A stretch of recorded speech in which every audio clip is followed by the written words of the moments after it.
Bonjour les cinquièmes, aujourd'hui on va voir un nouveau solide, donc une nouvelle figure en 3 dimensions. On va voir les cylindres de révolution.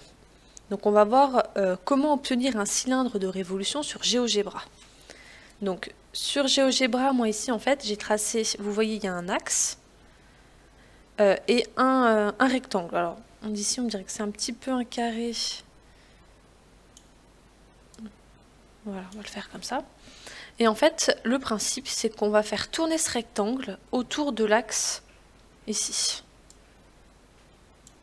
Donc si je prends le point là, voilà, vous voyez, je vais le faire tourner ici. Donc sur GeoGebra, on peut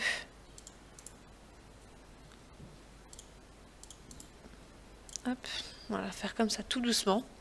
Et vous voyez qu'en faisant tourner le rectangle autour de l'axe ici qui est vertical, et ben c'est comme ça qu'on va obtenir le cylindre. Donc, je ne sais pas si vous voyez bien. Mais c'est vraiment ça le principe, c'est de faire tourner un rectangle autour d'un axe ici.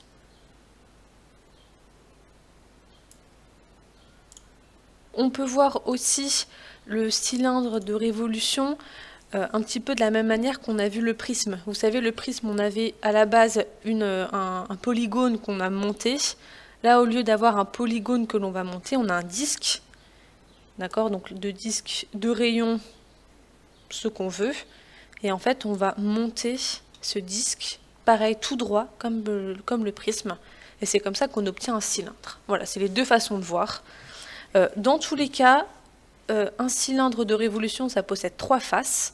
Donc il y a 2 faces qui sont les bases, donc qui sont les 2 disques. Et regardez, c'est un peu comme avec les prismes droits. Les deux, forcément, c'est les 2 mêmes disques, hein, donc ils sont superposables. Et en fait, le cylindre possède une 3e face qui est en fait la face latérale. Donc c'est tout ce qu'il y a autour.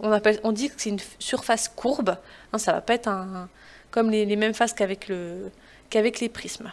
Donc du coup, un cylindre, on le caractérise par 2 choses, son rayon et sa hauteur. Donc le rayon, c'est le rayon du disque à la base, hein, qui est le même qui est au-dessus.